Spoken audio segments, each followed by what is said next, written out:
মোরগ পোলাও রান্না করছি। আর মোরগ পোলাও রান্নাটা কেমন হলো কমেন্টে জানাবেন। আসসালামু আলাইকুম বন্ধুরা, লাকি কিচেন অ্যান্ড ভিলেজ ফুডে আপনাদের সবাইকে স্বাগত। তো আজকে আমরা মোরগ মোরগ পোলাও রান্না করব আর পিকনিকের আয়োজন করছি ছোটোখাটো।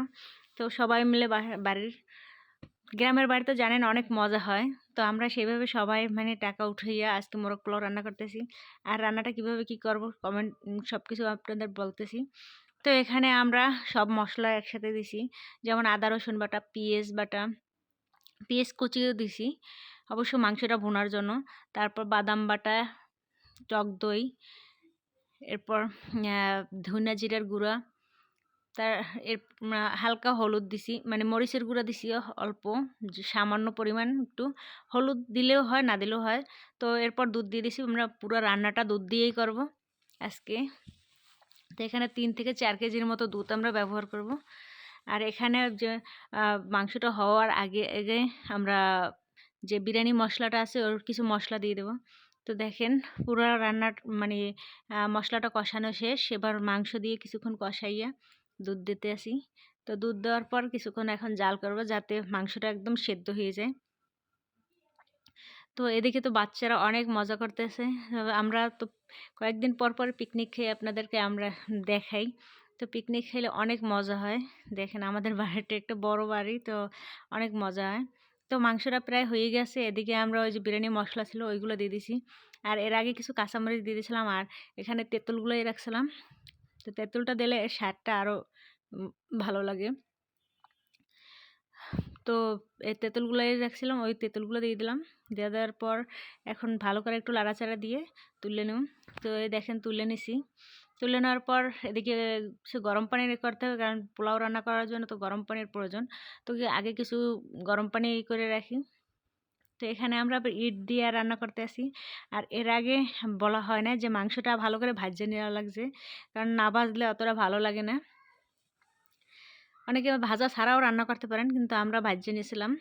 তো এদিকে আবার পোলাও রান্না করার জন্য পানিটা গরম হয়ে গেছে, উঠাই নিয়ে আবার পোলাও রান্না করার জন্য আমরা পেঁয়াজ কুচি দিয়ে দিছি। পেঁয়াজ কুচি দিয়ে তেল দিয়ে, তো এখানে আমরা সয়াবিন তেল ব্যবহার করছি, অন্য কিছু ব্যবহার করিনি। আপনারা চাইলে অন্য কিছু ব্যবহার করতে পারেন। তো সয়াবিন তেল দিয়ে এখন পেঁয়াজটা ভালো করে ভাজে নিছি। ভাজে নেওয়ার পর এখন একটু আদা রসুন বাটা দিয়ে দিলাম এর ভিতরে, কারণ আদা রসুন বাটা দিলে পোলাওতে শুধু আদা আদা দিলে ঘ্রাণটা আরও সুন্দর আসে। তো তারপর আমরা একটু আদা রসুন বাটা দিয়ে দিছি, যেহেতু শুধু পোলাও না। তো এখন চালগুলা দিয়ে দিলাম।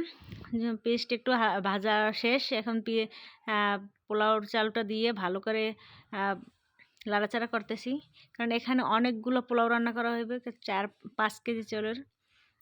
তো পোলাওটা ভালো করে মানে পোলাওর চালটা ভাজার পরে এখন আমরা দুধ দিয়ে দিলাম। তো এখানেও অনেকগুলো দুধ দিয়ে দিছি আর পরিমাণ মতো পানি দিয়ে দিছি। এরপর কিছু কাঁচা মরিচ আর গরম মশলা, তেজপাতা এগুলো দিয়ে দেবো। তো সব দেওয়ার পর লবণ দিয়ে দিতে হইবে যে পরিমাণ মতো, যেহেতু আগে কিছু লবণ দেওয়া আছে, এর একটু কম দিলেও সমস্যা নেই। তো লবণ দেওয়ার পর এখন অর্ধেক বিরিয়ানির মশলা ছিল ওইগুলো দিয়ে দেবো। এখন দিয়ে দেওয়ার পর ঢাকনা দিয়ে দিতে হইবে। তো এখন ঢাকনাটা দিয়ে দেবো। দেওয়ার পর যখন পরিমাণ মতো হয়ে যাবে পানিটা, তখন তুলে নেব। তো এদিকে আমরা দেখেন মাংসগুলো সব মানে অন্য পাত্রে উঠে নিছি। পাত্রে উঠে নেওয়ার পর যে ঝোলগুলো থাকবে ওইগুলো দিয়ে দেবো। তো এদিকে আমাদের এই যে ঢাকনা দিয়ে দিয়েছিলাম, আর এদিকে ঢাকনাটা তুললে দেখি যে একদম পানিটা সমান সমান হয়ে গেছে। তো ওই যে মাংসের যে মশলাটা ছিল ওটা দিয়ে ভালো করে একটু লাড়াই চাড়াই দিন, যাতে ভালো করে মশলাটা পোলাওর সাথে মাখা যায়। আর এর উপর থেকে আমরা যে মাংসগুলো রান্না করছিলাম ওই মাংসগুলো সাজাই দেবো। তারপর ঢাকনা দিয়ে দিতে হইবে। আর তারপর উপর থেকে একটু আগুনের তাপ দেব, যাতে করে একদম পারফেক্টভাবে রান্নাটা হয়ে যায়। তো সব মাংসগুলো এভাবে সাজাই নেব। দেখেন আমাদের সাজানো শেষ। আর যে একটু ঝোল ছিল ওইগুলো উপর থেকে দিয়ে দিলাম। দিয়ে দেওয়ার পর এখন ঢাকনা দিয়ে দিতে হইবে। আর ঢাকনাটা দিয়ে তার উপর অল্প একটু আগুন উঠিয়ে দেব, যাতে নিচে তাপটার চেয়ে উপরের তাপটা মানে ভালো সেদ্ধ হইবে পোলাওটা। আর ঘ্রাণটাও অনেক সুন্দর হবে।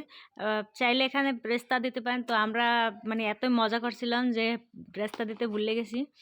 আপনারা ব্রেস্তা করে উপরে দিতে পারেন। দেখেন রান্নাটা কেমন হলো। তো আমাদের রান্নাটা অনেক মজা হয়েছে আর অনেক ঘ্রাণ। তো ভালো লাগলে ভিডিওটা শেয়ার করে দেবেন আর আমার চ্যানেলটি সাবস্ক্রাইব করে দেবেন। আর আপনারা কে কে পিকনিক খানে আমাদের মতো কমেন্টে জানাবেন। ভালো থাকবেন সবাই। আল্লাহ হাফেজ।